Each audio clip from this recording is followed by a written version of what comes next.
ఏ happies అందరు ఎలా ఉన్నారు? నా పేరు Santosh. Welcome back to my channel సంతోష సమయం. లాస్ట్ వీడియోలో మనం కొల్లూరు మూకాంబికాదేవి ఆలయ విశేషాల గురించి తెలుసుకున్నాం కదా. ఈ వీడియోలో మనం విజయనగర సామ్రాజ్యంలో కేంద్ర బిందువు అయిన ప్రాచీన నగరం హంపీలో చూడదగ్గ ప్రదేశాలు, ఆలయాలు, స్థల పురాణం ఎక్కడ ఉంది, ఎలా చేరుకోవాలనే విషయాలు ఈ వీడియోలో తెలుసుకుందాం పదండి.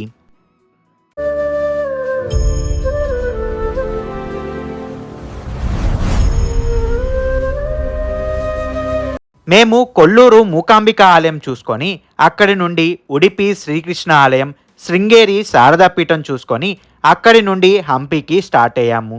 ఉడిపి శ్రీకృష్ణ మఠం అలాగే శృంగేరి శారదాపీఠం వీడియోస్ నా ఛానల్లో ఉన్నాయి. ఒకసారి నా ఛానల్లోకి వెళ్ళి చూడండి. మేము సాయంత్రం 2:30కి శృంగేరి నుండి హంపీకి స్టార్ట్ అయ్యాము. శృంగేరి నుండి హంపి 350 కిలోమీటర్ దూరంలో ఉంటుంది. ఇప్పుడు మన తెలుగు రాష్ట్రాల నుండి హంపి ఎలా చేరుకోవాలో తెలుసుకుందాం. హంపి నగరం కర్ణాటక రాష్ట్రం బళ్ళారి జిల్లాలో తుంగభద్రా నది పరివాహక ప్రాంతంలో 4187 హెక్టార్ల విస్తీర్ణంలో విస్తరించిన పురాతనమైన నగరం. ఈ హంపి నుండి ఒక 10 కిలోమీటర్ దూరంలో మనకి హోస్పేట్ అనే సిటీ ఉంటుంది. అక్కడ మనకి హోస్పేట్ రైల్వే స్టేషన్ ఉంటుంది. మన హైదరాబాద్ నుండి హోస్పేట్కి డైరెక్ట్ ట్రైన్స్ అందుబాటులో ఉన్నాయి. వాటి డీటెయిల్స్ కోసం ఒకసారి ఐఆర్సిటీసీ వెబ్సైట్ చెక్ చేయండి. అలాగే విజయవాడ, విశాఖపట్నం, తిరుపతి నుండి కూడా హోస్పేట్కి డైరెక్ట్ ట్రైన్స్ అందుబాటులో ఉన్నాయి. అదే ఎవరైనా డైరెక్ట్ ట్రైన్స్ అందుకోలేకపోతే ముందుగా బెంగళూరు లేదా హూబ్లీ చేరుకొని అక్కడి నుండి మరో ట్రైన్ లేదా బస్లో హంపీకి చేరుకోవచ్చు. అలాగే బస్లో కూడా మనం హంపీకి చేరుకోవచ్చు. హైదరాబాద్ నుండి బస్సులో బెంగళూరు కానీ బళ్ళారి కానీ చేరుకొని అక్కడి నుండి హంపీకి చేరుకోవచ్చు. హంపి బెంగళూరు నుండి 350 కిలోమీటర్లు, హైదరాబాద్ నుండి 370 కిలోమీటర్లు, బళ్ళారి నుండి 64 కిలోమీటర్లు, మంత్రాలయం నుండి 180 కిలోమీటర్ దూరంలో ఉంటుంది. అదే ఎవరైనా హంపీకి ఫ్లైట్లో వెళ్ళాలనుకుంటే వారికి నియరెస్ట్ ఎయిర్పోర్ట్ వచ్చేసి బెంగళూరు ఎయిర్పోర్ట్. ఇక్కడ నుండి హంపి 360 కిలోమీటర్ దూరం ఉంటుంది. అలాగే హంపీకి ఒక 40 కిలోమీటర్ దూరంలో జిందాల్ విజయనగర్ ఎయిర్పోర్ట్ ఉంటుంది. కానీ అక్కడికి మన దగ్గర నుండి డైరెక్ట్ ఫ్లైట్ సర్వీసెస్ లేవు. కేవలం 1 స్టాప్ ఫ్లైట్స్ మాత్రమే అందుబాటులో ఉన్నాయి. ముందుగా బెంగళూరుకి ఒక ఫ్లైట్లో చేరుకొని అక్కడి నుండి మరో ఫ్లైట్లో జిందాల్ విజయనగర్ ఎయిర్పోర్ట్కి చేరుకోవాల్సి ఉంటుంది.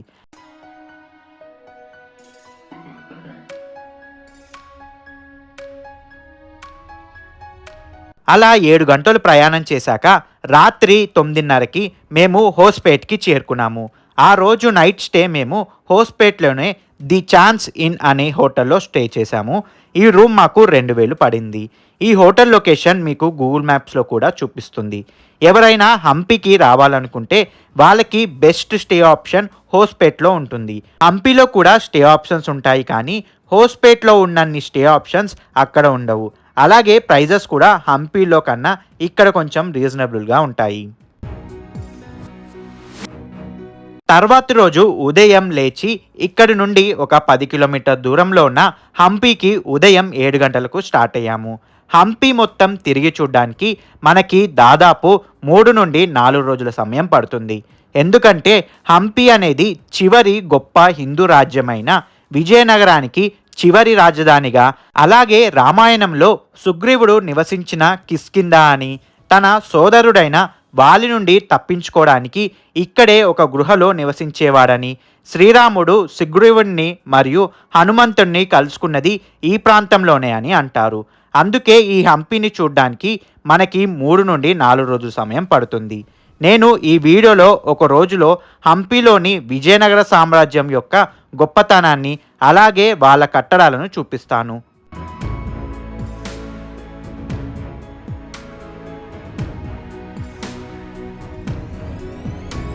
హంపీలో మనం ముందుగా వెళ్లే ప్రదేశం శివుడి ప్రధాన దేవతగా పూజించబడే శ్రీ విరూపాక్ష దేవాలయం. ఈ ఆలయానికి వెళ్లే దారిలోనే మనకి లోకల్ సైట్ సీయింగ్కి ఆటో వాళ్ళు ఉంటారు. దాని గురించి మీకు విరూపాక్ష ఆలయం దర్శనం చేసుకొని వచ్చాక చెప్తాను. విరూపాక్ష ఆలయం హంపీ వీధికి పశ్చిమ చివరగా ఉంటుంది. ఆలయానికి వెళ్లే ముందు మనకి 50 మీటర్ల ఎత్తు ఉన్న తూర్పు గాలి గోపురం విరూపాక్ష దేవాలయం లోపలికి స్వాగతం పలుకుతుంది. దేశంలోని అత్యద్భుత నిర్మాణాల్లో ఒకటిగా భావించే విరూపాక్ష దేవాలయంలో పరమశివుడు విరూపాక్షుడిగా దర్శనమిస్తాడు. ఈ ఆలయాన్ని 7వ శతాబ్దంలో చాళుక్యులు నిర్మించారు. ఆ తర్వాత హొయసల రాజులు ఈ ఆలయాన్ని పోషించారు. విజయనగర రాజులు ఈ ఆలయాన్ని అద్భుతంగా తీర్చిదిద్దారు. శ్రీకృష్ణదేవరాయలు కూడా దీనికి మరింత సొగసులు దిద్దారు. యునెస్కో ప్రపంచ వారసత్వ ప్రదేశాల్లో ఒకటిగా గుర్తింపు పొందిన విరూపాక్ష ఆలయం తుంగభద్ర నది ఒడ్డున ఉంటుంది. విరూపాక్ష స్వామివారికి పంపాపతి అని నామం కూడా ఉంది. పూర్వం పంపా నదిగా పేరున్నదే ఈనాటి తుంగభద్ర నది. ఈ ఆలయంలో త్రికాల పూజలు జరుగుతాయి. కర్ణాటకలో అత్యంత పవిత్రమైన ఆలయాల్లో ఒకటిగా విరూపాక్ష ఆలయం పేరుగాంచింది. ఇక్కడ 9, 10వ శతాబ్దాలకు చెందిన శాసనాలు కూడా ఉన్నాయి.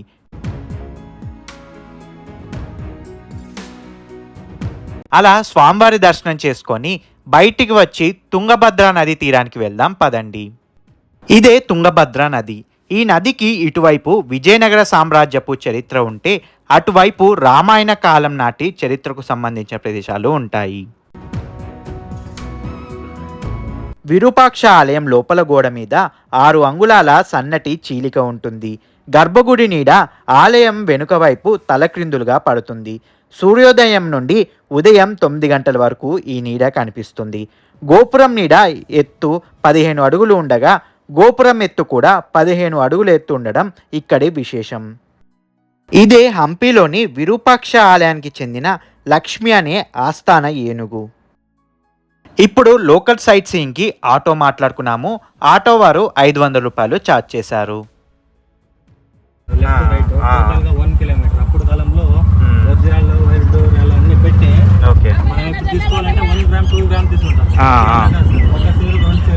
అవును. విరూపాక్ష ఆలయానికి ఎదురుగానే ఇలాంటి కట్టడాలు మనకి 1 కిలోమీటర్ వరకు కనిపిస్తాయి. అప్పట్లో విజయనగర సామ్రాజ్యంలో వజ్రాలు, రత్నాలను కుప్పలుగా పోసి రాసులుగా ఇక్కడే అమ్మేవారట.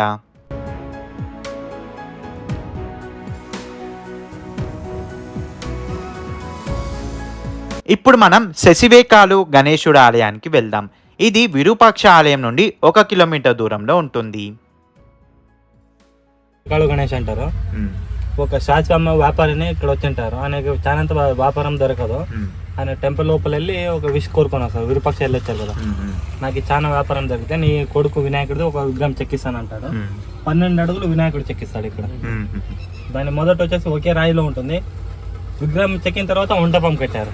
ఇప్పుడు మన కల్చర్ ఎలా చేస్తుంది సార్, మంటపం కట్టి విగ్రహాలు పెడుతున్నారు. అంతా ఉల్టా చేస్తున్నారు. విగ్రహం పెట్టి మంటపాలు కట్టారు.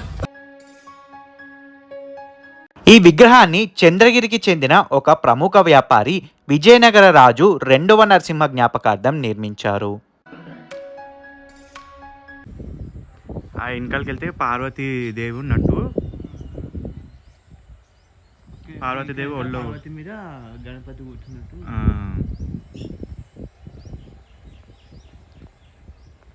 32 మొత్తం కొట్టేశారు. ఖాళీ మంటపాలు మాత్రం మిగిలింది.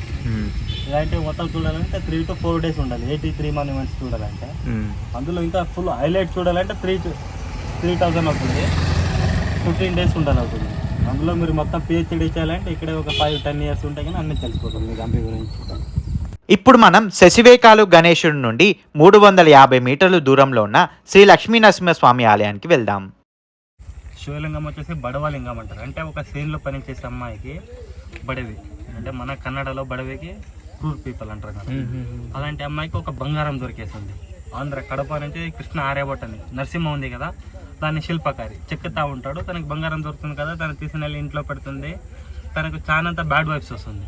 అంటే రాక్షసులు వచ్చి దాన్ని చంపడానికి చూడడం, తన కొండ నుంచి దూకేయడం అలాంటి డ్రీమ్స్ వస్తూ ఉంటుంది.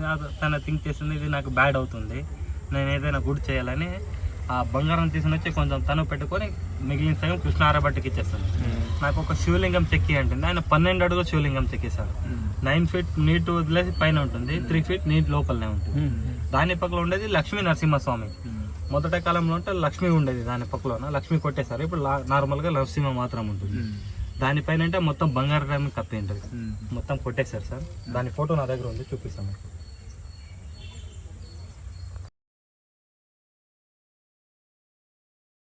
ఇదే బడవ శివలింగ ఆలయం.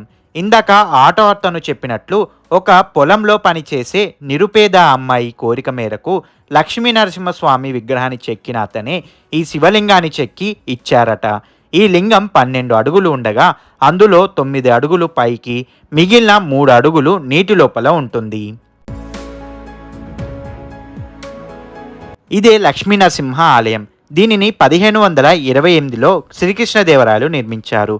ఇది హంపీలోనే అతిపెద్ద ఏకశిలా విగ్రహం. అసలు ఈ శిల్పంలో స్వామివారి ఒడిలో లక్ష్మీదేవి కూర్చొని ఉన్నట్లుగా చెక్కారు. అయితే 1565లో విజయనగర పతనానికి దారితీసిన యుద్ధాలు, దాడుల సమయంలో ఈ విగ్రహం తీవ్రంగా ధ్వంసమైంది. వీరభద్ర దేవస్థానం అంటారు. అంటే 500 ఇయర్ బిఫోర్ నుంచి పెట్టారంట స్టాచ్యూ. పెట్టినప్పుడు ఇంతే ఉండేది, అది పెరుగుతా పెద్దది అయిపోయింది. అంటే లాస్ట్ ఒక 20-30 ఇయర్స్ బిఫోర్ దానిపైన మొల కొట్టారంట, స్టాప్ అయిపోయింది. పెద్దది వీరభద్ర దేవస్థానం. అంటే శివుడు ఇంకొక అవతారం ఉండేది. దాని పక్కన చెన్నకేశ్వర అని ఉండేది, దాని లోపల విగ్రహం లేదో కొట్టేశారు. వీరభద్ర దర్శనం అవుతుంది, తీసుకొని వచ్చాను సార్.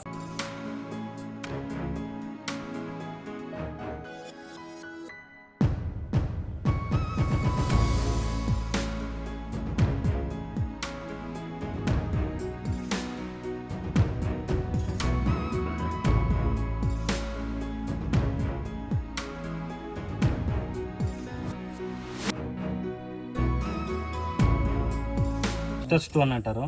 15th సెంచరీలో ఇద్దరు అమ్మాయిలు హంపి చూడనీకనే వస్తారు. రాయలు రప్పలు చూసి వాళ్ళు గలీజ్ గా తిట్టేశారు.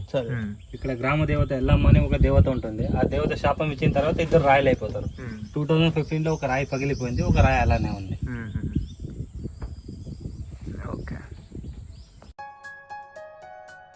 అండర్ గ్రౌండ్ శివ టెంపుల్ అంతా ప్రసన్న విరూపాక్ష కృష్ణదేవరాయలు ఒక ఆయన కలవరింపులో వచ్చి శివుడు లేపి ఆయన నాకు ఒక గుడి కట్టి అంటారు. ఆయన అప్పుడు ఆ టైంలో కట్టించారు. అంటే విగ్రహం అంతా కొట్టేస్తారు, దాన్ని మట్టితో మొత్తం కప్పేసిండ్రు. 1856లో అలెగ్జాండర్ రాబర్ట్స్ అని బ్రిటిష్ గవర్నమెంట్ ఒక పీరియడ్ వస్తుంది. ఆ పీరియడ్ లో దాన్ని ఎక్స్కవేషన్ చేసి తవ్వి మరి తీశారు.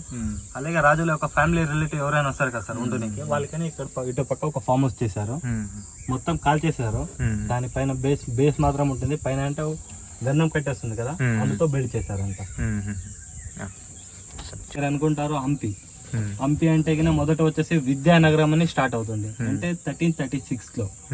అంటే ఇక్కడ వచ్చేసి 4 వంశస్థులు రూల్ చేస్తారు, సంగమ, సాళువ, తుళువ, అరబిడు అని. మొదట అంటే సంగమ డైనస్టీ 1336లో అరియరా బుక్ అని, అంటే ఇద్దరు వేటగాళ్ళు.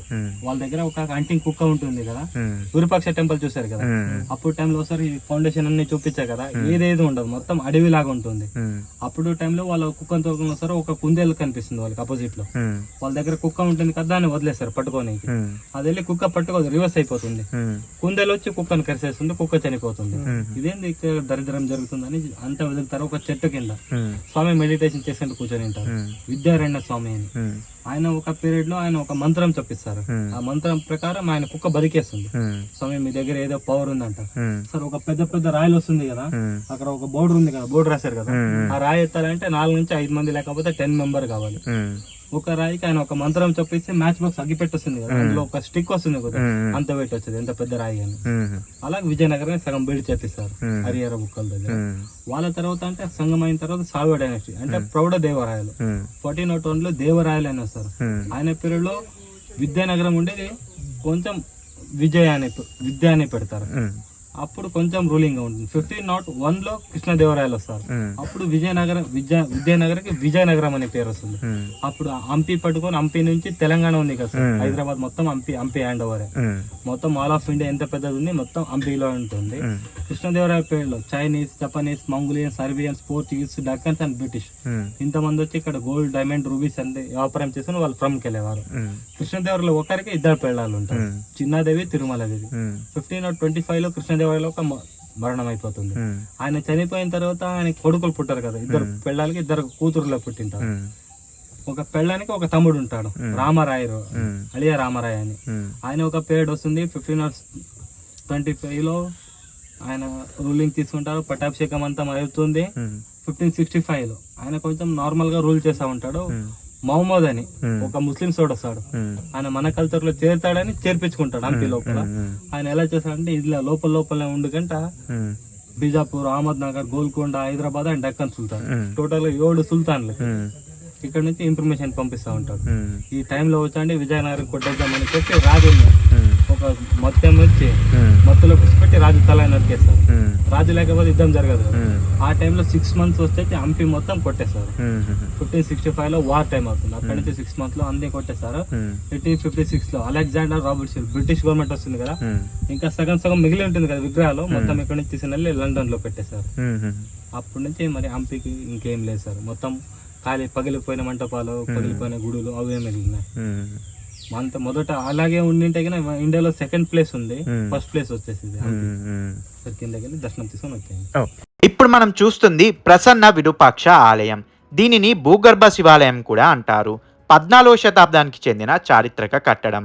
ఆలయ గర్భగుడిలోకి సహజంగానే నీరు ప్రవహిస్తూ ఉంటుంది. ఏడాది పొడవునా నీటితో మునిగి ఉండే ఈ శివలింగం ప్రత్యేకతను సంతరించుకుంటుంది. ఇప్పుడు మనం చూస్తుంది అప్పట్లో రాజుగారికి సంబంధించిన బంధువులకు, అతిథులకు ఫామ్ హౌస్ కట్టిన ప్రదేశం. కానీ అది గంధపు చెక్కతో చేయడం వల్ల మంటలతో పూర్తిగా కాలిపోయింది. కేవలం బేస్మెంట్ మాత్రమే ఇప్పుడు మనకి కనిపిస్తుంది. ఇప్పుడు మీరు చూస్తున్న ప్రదేశంలో అప్పట్లో అనేక మతాల ప్రార్థన మందిరాలు ఉన్న ప్రదేశం. కానీ ముస్లిమ్స్ దాడిలో ఆ మందిరాలన్నిటిని కూల్చేసిన ఆ కనిపిస్తున్న మసీదుని మాత్రం ఏమీ చేయలేదు.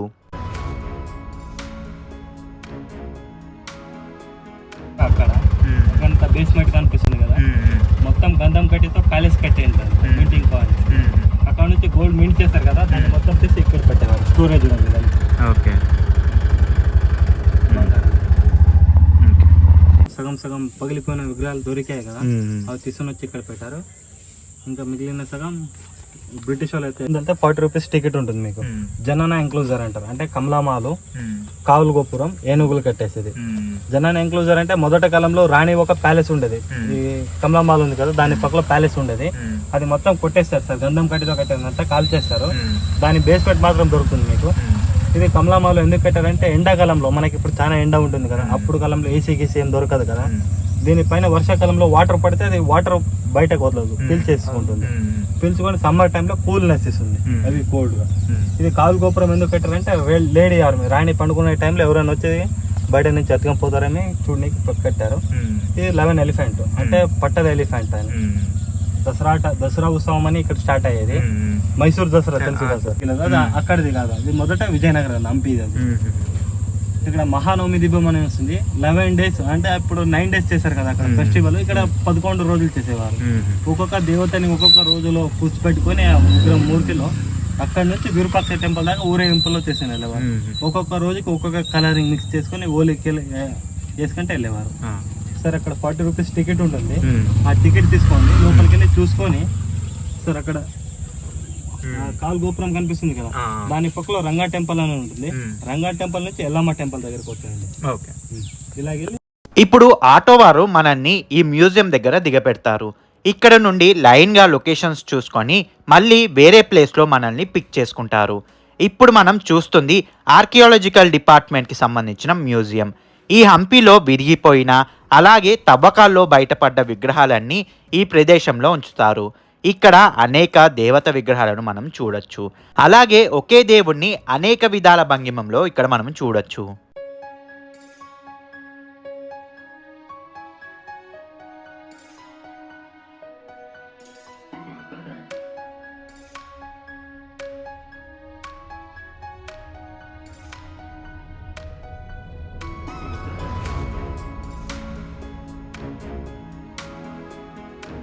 మ్యూజియం చూసుకొని బయటికి వచ్చి కొంచెం ముందుకు వెళ్తే మనకి లోటస్ మహల్, ఎలిఫెంట్ స్టేబుల్, అలాగే రంగా ఆలయాలు కనిపిస్తాయి.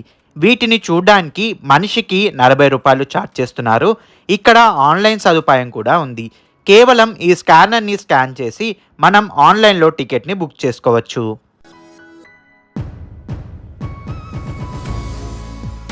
ఇదే ట్రెజరీ బిల్డింగ్.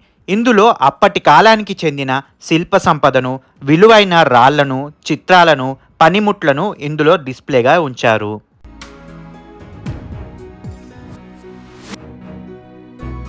ఇప్పుడు మనం చూస్తుంది అప్పటి రాణులు నివసించే భవనం. ఇక్కడ అప్పట్లో గంధపు చెక్కతో నిర్మించిన రాణి భవనాలు ఉండేవని, కానీ అవి దాడుల్లో కాలిపోవడంతో ప్రస్తుతం బేస్మెంట్ మనం చూడొచ్చు. ఇదే లోటస్ మహల్. ఇందాక ఆటో అతను చెప్పినట్లు వర్షాకాలపు నీటితో ఎండాకాలంలో చల్లగా ఉండే బిల్డింగ్.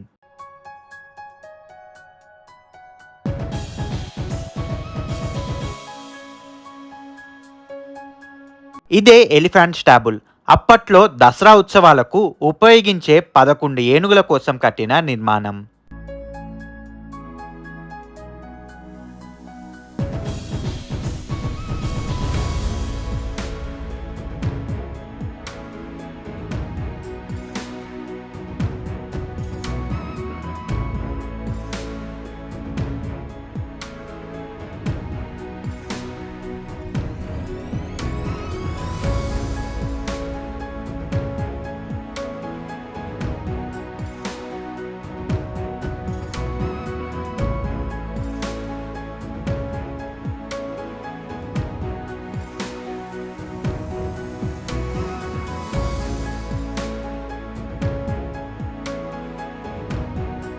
ఈ కనిపిస్తున్నదే రంగా టెంపుల్.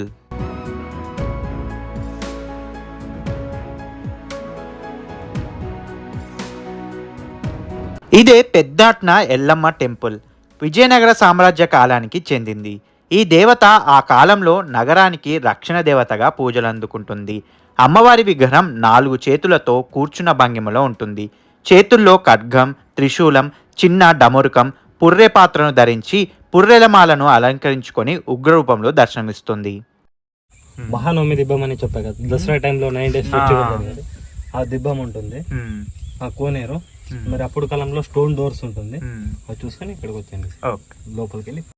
ఇదే ది రాయల్ ఎన్క్లోజర్ అనగా రాజ ప్రాంగణం. ఇక్కడ రాజభవనాలు, మండపాలు మరియు దేవాలయాల శిథిలాలతో నిండిన ఒక విశాలమైన ప్రాకార సముదాయం. ఇది ఒకప్పుడు విజయనగర సామ్రాజ్యానికి ఉత్సవ మరియు పరిపాలన కేంద్రంగా, అలాగే రాజ కార్యకలాపాలకు ప్రధాన కేంద్రంగా ఉండేది.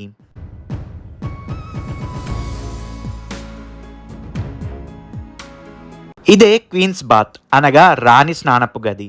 విజయనగర సామ్రాజ్యం కాలం నాటి అద్భుతమైన చారిత్రక కట్టడం. 16వ శతాబ్దపు ప్రారంభంలో రాజా కుటుంబ సభ్యుల కోసం దీనిని నిర్మించారు. ఇది హిందూ మరియు ఇండో ఇస్లామిక్ నిర్మాణ శైలి కలయికకు అద్భుతమైన ఉదాహరణ. బయట నుండి చూస్తే ఈ భవనం చాలా సాధారణ కట్టడంలా కనిపిస్తుంది, కానీ లోపలికి వెళ్తే మధ్యలో ఒక పెద్ద స్విమ్మింగ్ పూల్ ఉంటుంది. ఈ కొలను దాదాపు 15 చదరపు మీటర్ల విస్తీర్ణంలో మరియు 1.8 మీటర్ల లోతును కలిగి ఉంటుంది.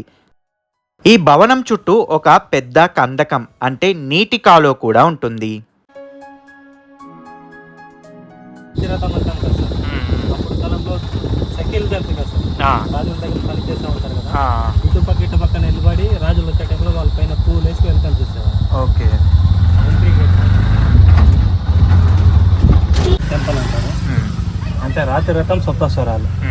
ఇందు విజయ విఠల టెంపుల్ అంటే ఇక్కడ లోపల విగ్రహం లేదు సార్. మహారాష్ట్ర తెలుసు కదా మీకు, పండ్రాపూర్ అక్కడ ఉండేది పాండురంగ విఠల్, ఇక్కడ ఉండేది విజయ విఠల్. ఇక్కడ నుంచి తీసుకుని వెళ్ళిన తర్వాత అక్కడ పాండురంగ అటాచ్ చేశారు. ఇక్కడ విగ్రహం అక్కడ ఉంది ఇప్పుడు పండ్రాపూర్ లో. ఇక్కడ వచ్చేసి ఇంటర్నేషనల్ హార్స్ సెల్లింగ్ బజార్ సార్. అప్పుడు టైంలో మీకు వాళ్ళు బ్రిటిష్ వాళ్ళంతా చెప్పారు కదా, ఇక్కడ నుంచి గుర్రాలు వచ్చి అమ్మి ఇక్కడ నుంచి గోల్డ్ అనేది వాళ్ళు పని తీసుకుంటారు. ఆ వెహికల్ వెళ్ళండి. ఇక్కడ నుండి విఠల్ టెంపుల్ ఒక 2 కిలోమీటర్ లోపలికి ఉంటుంది. ఇక్కడ నుండి ఈ వెహికల్స్లో లోపలికి తీసుకొని వెళ్ళి మళ్ళీ తిరిగి తీసుకొని వస్తారు. దీనికి ఒక్కరికి 30 రూపాయలు ఛార్జ్ చేస్తున్నారు. ఈ విఠల్ టెంపుల్కి వెళ్ళే దారిలో కూడా మనం అప్పటి కట్టడాలను చూడొచ్చు, కానీ అందులో చాలా మట్టుకు శిథిలమైపోయి మనకి కనిపిస్తాయి. అదిగోండి, అదే విఠల్ ఆలయ గోపురం. ఇక్కడ ఎంట్రన్స్లో మనం టికెట్ స్కాన్ చేస్తారు. మనం ఇందాక మ్యూజియం దగ్గర స్కాన్ చేసి టికెట్ తీసుకున్నాం కదా, ఆ టికెటే ఇక్కడ కూడా స్కాన్ చేస్తారు. సో ఎవరైనా టికెట్ స్కాన్ చేసి తీసుకుంటే దానిని స్క్రీన్ షాట్ తీసుకొని పెట్టుకోండి. అదే ఎవరైనా ఆఫ్లైన్ టికెట్ తీసుకుంటే జాగ్రత్తగా దాన్ని మీ దగ్గరే ఉంచుకోండి, లేకపోతే మళ్ళీ ఇక్కడ టికెట్ తీసుకోవాల్సి ఉంటుంది. ఈ విఠల్ టెంపుల్ ప్రపంచ వారసత్వ సంపదగా యునెస్కో వారు గుర్తించారు. హంపీలో తప్పక చూడవలసిన ప్లేసెస్లో ఇది కూడా ఒకటి. ఇక్కడే మనకి మన దేశ కరెన్సీలోని 50 రూపాయల నోటు వెనుక ఉండే రథం మరియు సంగీత స్తంభాలు, అదేనండి మ్యూజికల్ పిల్లర్స్ ఉండేది ఇక్కడే. హంపీలోని విజయ విఠల దేవాలయం 15వ శతాబ్దానికి చెందిన అద్భుతమైన చారిత్రక కట్టడం. విజయనగర సామ్రాజ్య వైభవానికి, అపూర్వ శిల్పకళకు ఇది ప్రతీక. శ్రీ మహావిష్ణు అవతారమైన విఠలుడికి అంకితం చేసిన ఈ ఆలయం యునెస్కో ప్రపంచ వారసత్వ సంపదగా గుర్తింపు పొందింది. ఈ ఆలయ నిర్మాణం 15వ శతాబ్దంలో 2వ దేవరాయల కాలంలో ప్రారంభమైంది. ఆ తర్వాత 16వ శతాబ్దంలో శ్రీకృష్ణదేవరాయల పాలనలో ఆలయాన్ని మరింత విస్తరించి అద్భుతమైన మండపాలను నిర్మించారు. కళింగరాజుపై విజయం సాధించిన సందర్భంగా దీనికి విజయ విఠల దేవాలయంగా పేరు వచ్చింది.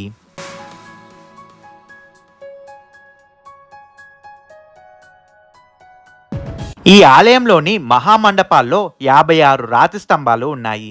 ఈ స్తంభాలను సున్నితంగా తట్టినప్పుడు సప్తస్వరాలు వినిపిస్తాయి.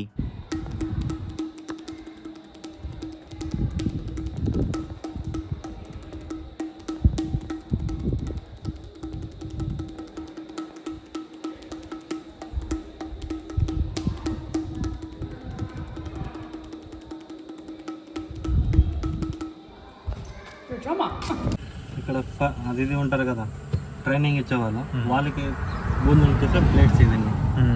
రాజులు మాత్రం బంగారం ప్లేట్లో తినేవారు, సైనికులు మాత్రం ఈ ప్లేట్లో తినేవారు.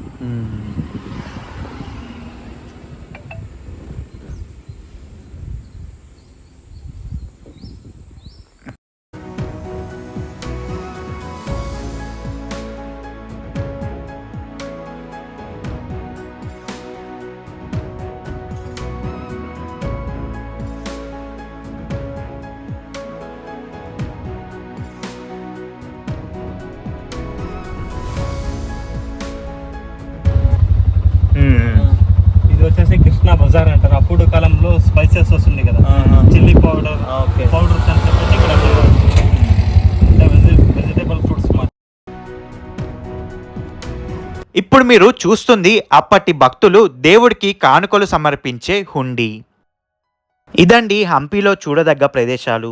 ఈ లొకేషన్స్ అన్నీ చూసి రావడానికి 3 నుండి 4 గంటల సమయం పడుతుంది. ఆటో అతను మళ్ళీ మమ్మల్ని విరూపాక్ష ఆలయం దగ్గర డ్రాప్ చేశారు.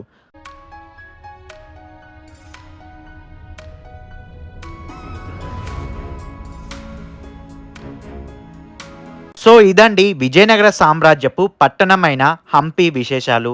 మీకు గనక ఈ వీడియో నచ్చినట్లయితే please like, share and comment చేయండి. మరిన్ని వీడియోస్ కోసం ఈ ఛానల్ని సబ్స్క్రైబ్ చేయండి. తిరిగి మరో వీడియోతో మీ ముందుకు వస్తాను. అంతవరకు మీ సంతోష సమయాన్ని గడపండి.